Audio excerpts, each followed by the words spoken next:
Hey guys, thanks for joining in on another lesson this evening. Last week we started talking about the three patriarchs, which cover Abraham, Isaac, and Jacob. We only got through Abraham and Isaac. Um, a lot of information on Abraham, not a whole lot of information on Isaac. A lot of overlap between Abraham and his son Jacob. And that's who we're going to talk about this evening is Jacob. And there is a lot of information about Jacob in the scriptures. In fact, if you turn to Genesis chapter 25, you can read about him all the way through that chapter into Genesis chapter 36. Now, the origin story of Jacob um, starts something like this. Isaac, his father, married Rebekah, his mother, at the age of 40. And he and Rebekah had twin boys. Jacob and Esau are their names. 20 years after that, they didn't have any other children. We talked about that last week, I think. Esau was born first, but Jacob had a hold of his heel, and in fact, that's actually where he gets his name. Um, his name actually means grasper or supplanter, which is a name very suitable for him because much of his life we see him supplanting and tricking other people. We also see that Esau, as we go through the story there in Genesis chapter 25 through 36, Esau should have received the covenant as Abraham did because he was the oldest one. But, as we know, Jacob tricks his brother out of that. Um, so that's what we're going to be talking about pretty much today is Jacob's life. So one thing that we notice about Jacob right off the bat is Jacob steals a couple of very important things. In Genesis chapter 25, verses 29 through 34, we see that happening. Now, some people may look down and say, oh, he didn't really steal it. He just bought something at a discounted price. That's true, but he was being a dishonest salesman.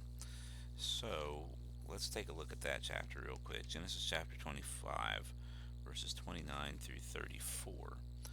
And there it says, once when Jacob was cooking stew, Esau came in from the field, and he was exhausted. Remember, Esau was a person who was a very outdoorsman. Even his appearance was very outdoorsy. He was covered in hair, and it seems like he had reddish or auburn hair, big bushy beard, liked to go out and hunt and that kind of thing. But anyway, he comes in and he says, let me eat some of that red stew, for I am exhausted. Jacob was more of a man who liked to stay home and do chores like that. But he says, in parentheses, therefore his name is called Edom. Now, how does that work? Well, Edom sounds like Hebrew for the word red. So you got the red stew, you got Esau, who's a red, hairy man. We start to see some things going on there with Esau and the word red, and of course Edom will be the name of the nation that he is the father of, which we'll talk about towards the end of the lesson. But anyway, Esau said, I'm about to die. What use is a birthright to me? So he's very hasty. I'm sure he's very hungry, but he's not hungry enough that he's going to starve to death. Verse 33, Jacob said, swear to me now. So he swore to him and sold his birthright to Jacob. So Jacob gave Esau bread and lentil stew. Lentils are similar to beans. And he ate and drank and rose and went his way. And thus Esau despised his birthright. Now, he does at this point. He's young. He's hasty. He's not thinking things through. Eventually, he's going to realize his stupid move. Now, the second thing that Jacob steals is the blessing. You can read about that in Genesis chapter 27 and verse 1 through Genesis chapter 28 and verse 9. Now, we're not going to read all of that because that's, 55 verses, but I encourage you to take a look to see how all that went down. There's Isaac and Rebekah, who love each other very much and love their children very much. This is, their boys aren't teenagers at this point. They're getting they're getting up there. Remember, they have a different family structure in the ancient times than what we do in contemporary America. Probably even most of the world right now. But they do have different structures, so they're getting up there in age, and even though they love each other very much, there's some problems there, dysfunctional problems. Isaac favors Esau, and Rebecca favors Jacob, which comes out to play in this chapter a great deal. And eventually, Rebecca and Jacob use, not Jacob, yes, Jacob, use Isaac's fading eyesight against him. And they go into great detail about how they trick him, even though Jacob could not change his voice to sound like Esau, and Isaac was suspicious. It still worked. As you read down through here, Esau in verse 41 hated Jacob because of the blessing with which his father had blessed him. And Esau said to himself, "The days of mourning for my father are approaching." He must have been in pretty bad health at that point, because everyone thought he was going to die. But turns out he doesn't die for a long time. He says, "Then I will kill my brother Jacob." But the words of Esau, her older son, were told to Rebekah, so she went and called Jacob, her younger son, and said to him, "Behold, your brother Esau comforts himself about you by planning to kill you. Now, therefore, my son, obey my voice. Arise, flee to Laban, my brother, in Haran, and stay with him for a while, until your brother's fury turns away, until your brother's anger turns away from you, and he forgets what you have done to him. Then I will send and bring you from there. Why should I be bereft of you both in one day?" Okay, now, so Rebecca tells Jacob, "You need to get out of Dodge, because your brother's planning on killing you. It's the only thing that's causing him to have any comfort after what we have just done." So he gets up and he goes. And he goes to Haran. Now, if you look at an ancient map, or a map that has ancient cities on it, you're going to see that Haran is about 700 miles to the east of where they were Isaac and Rebekah were at this time, where they had raised their family. His mission to Haran was twofold. He was avoiding being murdered by his brother, and he was also hoping to find a wife. And even though in the dialogue you have, really the monologue, but the discussion you have with Rebekah and Jacob, they are expecting that the journey, he's going to get there. Of course, 700 miles, that's several day journey in that time period, and he's going to have to stay there for a while. But it doesn't appear that they think he's going to stay as long as he actually stays. He eventually stays for 20 years with his uncle, which later becomes his father-in-law. In Genesis chapter 28, 10 through 22, we read an interesting story. This is known as Jacob's ladder. Let's just go ahead and read those verses, and then we'll talk about it. So it's Genesis chapter 28, 10 through 22. It says, Jacob left Beersheba, which is where he was raised and where he became an adult, and he went toward Haran. He came to a certain place and stayed there that night, because the sun had set. And taking one of the stones of the place, he put it under his head and lay down in that place to sleep. And he dreamed, and behold, there was a ladder set up on earth, and the top of it reached to heaven. Behold, the angels of God were ascending and descending on it. And behold, the Lord stood above it and said, "I am the Lord, the God of Abraham your father, and the God of Isaac." All right, so the angels going up and down the ladder. Obviously, the ladder represents the stairway to heaven, stairway to God. And the angels are representing the dreams. When they go up, they're representing not the dreams, but the prayers, rather, that Jacob is offering to God. And the angels coming down are representing the blessings that God is going to bestow upon Jacob. Now, during this dream, Jesus refers to it in John chapter 1 and verse 51. I encourage you to go over there and take a look at that. John chapter 1 and verse 51. And he likens himself to the ladder.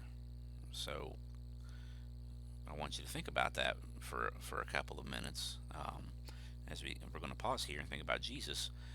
If the ladder, you have the ladder which is connecting earth to heaven, and of course earth is where we are, heaven is where God is, and at the top of the ladder was God, and the angels are descending and ascending, and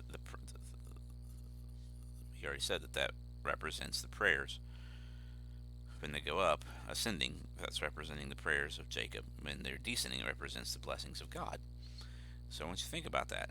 Jesus is, as he says in John, another place in John, he's the only way to God.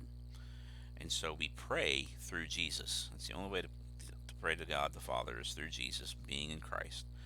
And all of the blessings that we receive from God come to us, again, through Christ. I'm not talking about the blessings that God gives to everyone with the sun and the rain and all of those things, but the blessings that we receive in Christ's name by Christ's authority. So Jesus is that ladder, and that's what he's referring there to in John chapter 1, verse 51. Now God, in this passage, is going to pass the covenant that he had given to Abraham, as we saw in Genesis chapter 12, and to Isaac, as we saw a few chapters ago. Now it's going to go to him. God's confirming that Jacob now possesses that which he had stolen from Esau. So we understand that to be God is using that. God uses the poor decisions of human beings in order to accomplish his will from time to time. Anyway, he says here, he gives him the promises, and really, well, let's read that and we'll break those promises down before we move on. So he says in verse 13, God of Abraham your father and the God of Isaac. The first time that God is going to speak to Jacob, as you read these 11 chapters, you're going to see that God speaks to Jacob a total of 7 times. But he tells him, the land on which you lie I will give to you and to your offspring. Your offspring shall be like the dust of the earth, and you shall spread abroad to the west, and to the east, and to the north, and to the south. And in you and your offspring shall all the families of the earth be blessed. Behold, I am with you, and I will keep you wherever you go, and I will bring you back to this land, for I will not leave you until I have done what I have promised you. Then Jacob awoke from his sleep and said, surely the Lord is in this place, and I did not know it. And he was afraid and said, how awesome is this place! This is none other than the house of God, and this is the gate of heaven. So early in the morning Jacob took the stone that he put under his head, and set it up for a pillar, and poured oil on top of it. He called the name of that place Bethel, but the name of the city was Luz at the first. Then Jacob made a vow, saying, if God will be with me, and will keep me in this way that I go, will give me bread to eat, and clothing to wear, so that I come again to my father's house in peace, and the Lord shall be my God, and this stone which I have set up for a pillar shall be God's house, and of all that you give me, I will give a full tenth to you. So we begin to see some things shaping tithing, as we'll see later on in the law of Moses. He arrives at the city of Luz, but he arrives too late. The gates are closed, so he has to make himself as comfortable as possible. He uses a stone for his pillow, and that's when he has a dream. The first time God talks to him, as we said earlier, won't be the last. He talks to him a total of 7 times directly. Jacob will be the last of the patriarchs, and he'll be the last of the patriarchs that God speaks to directly. Joseph, he speaks to in dreams, and we'll see that a lot in the prophets as well. Now, we're in Genesis chapter 29. And in Genesis chapter 29 through Genesis chapter 30, verse 24, we see that Jacob begins to build his family. As he goes to Haran, there in Genesis chapter 29 and verse 20, he sees Rachel, and it's love at first sight. And so he goes to Laban, his uncle, tells him that he wants to marry Rachel, and so they come to an agreement that he is going to work for Laban for 7 years, and at the end of the 7 years, he will receive Rachel's hand in marriage. And so he works for those 7 years, and he loves this girl so much that it was It was something that just, the time just flew by for him. And then came the wedding. And when he woke up the next morning, he sees that he's not married to Rachel, but he's married to Leah, her sister, her older sister. And Laban has tricked him. The player, has, the player, Jacob's the player. He's gotten played. The trickster has gotten tricked. And Jacob says, this isn't this isn't the deal. I wanted to marry Rachel. And so Laban tells him, well, we don't let the younger daughter in our country, we don't let the younger daughter get married before the older daughter. That's a shame, a disgrace. So if you would like to, you can work another 7 years and you can have Rachel's hand. Now, he did allow her to work, to go ahead and marry Jacob right then. But Jacob was forced into working for Laban for another 7 years, as we see in Genesis 29:27 through 30. And over the next 13 years, Jacob fathers 13 children, 12 sons, and one daughter through four different women. Leah, obviously, his first wife. Rachel, the one that he had pined for 7 years and worked for 14 years. He also had two concubines, Zilpah, which was Leah's handmaid, and Bilhah, which is Rachel's handmaiden. From those four ladies came the 12 tribes of Israel, the 12 sons turned into the 12 tribes. Now, as you keep moving forward in Genesis chapter 30, 25 through 43, we see that Jacob is also, while he's building his family, is building his wealth. Laban, at the end of the 14 years, understands that God has blessed him because of Jacob. Now, there's a lesson there.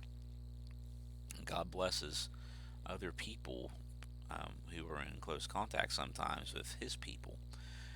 But because of this, God, or not God, but rather Laban, does not want Jacob to leave, as we see in Genesis 30 and verse 27. So he wants to keep Jacob there. He and Jacob hash out another agreement. They come to an understanding, and in Genesis 30 and verse 32, we see what that understanding consists of. So let's go ahead and look there in Genesis chapter 30, and let's see here. Verse 32 is what I have written down. All right, he's starting verse 31. He said, this is Laban speaking. He said, "What shall I give you?" Jacob said to him, "You shall not give me anything. If you will do this for me, I will again pasture your flock and keep it. Let me pass through all your flock today, removing from it every speckled and every spotted sheep, and every black lamb, and spotted and speckled among the goats, and they shall be my wages. So my honesty will answer for me later when you come to look into my wages with you. Every one that is not speckled and spotted among the goats and black among the lambs, if found with me, shall be counted stolen."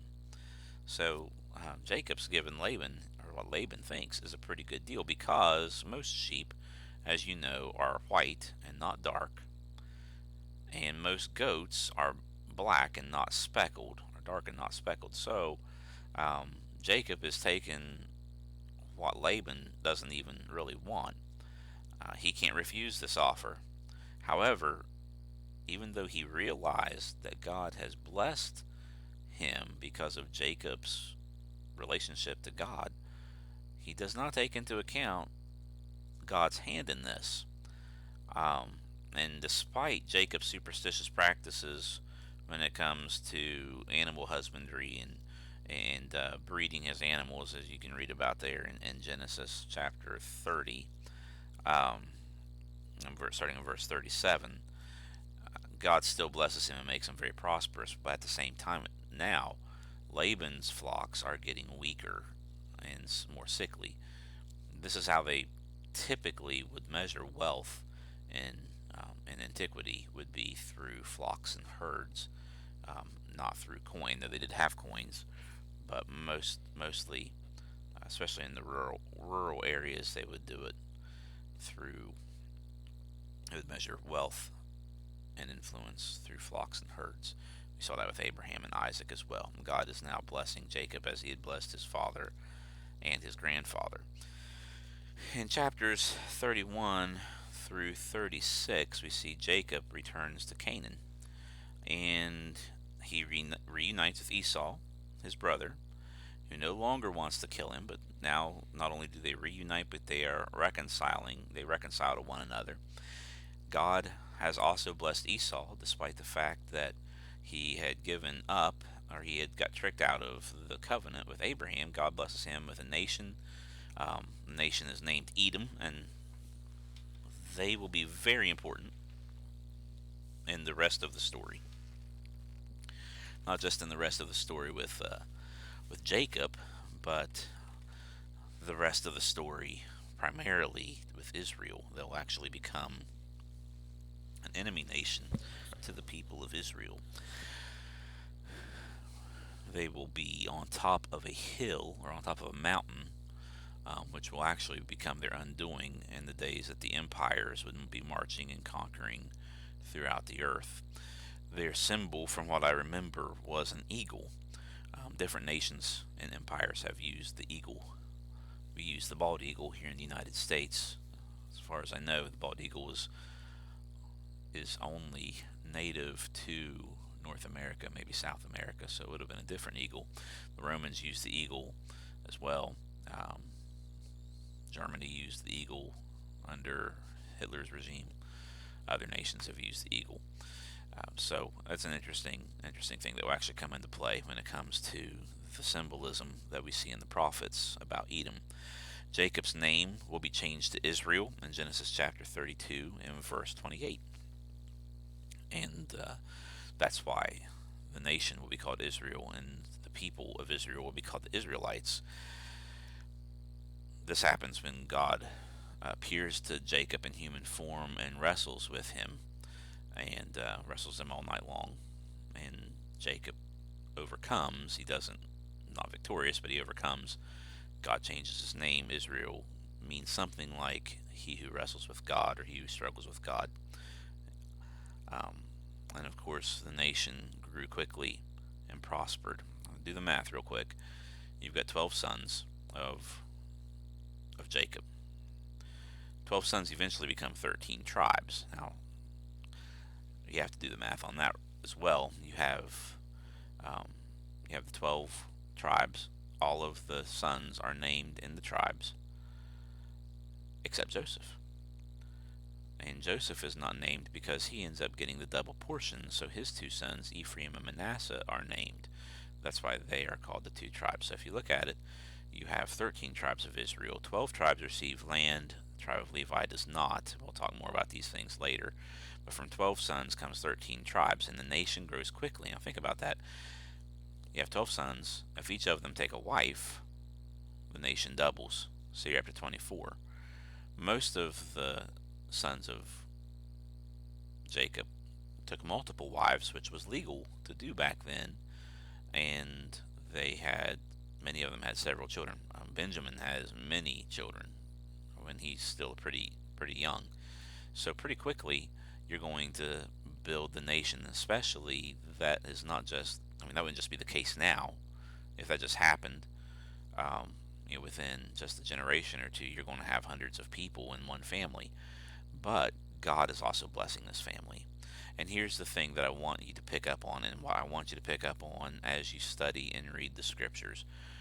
Jacob was not a good person. He grew into doing as well as he could. He did. Abraham was the same way. Isaac seems to have not had as many struggles with his morality as his father and his son Abraham and Jacob had.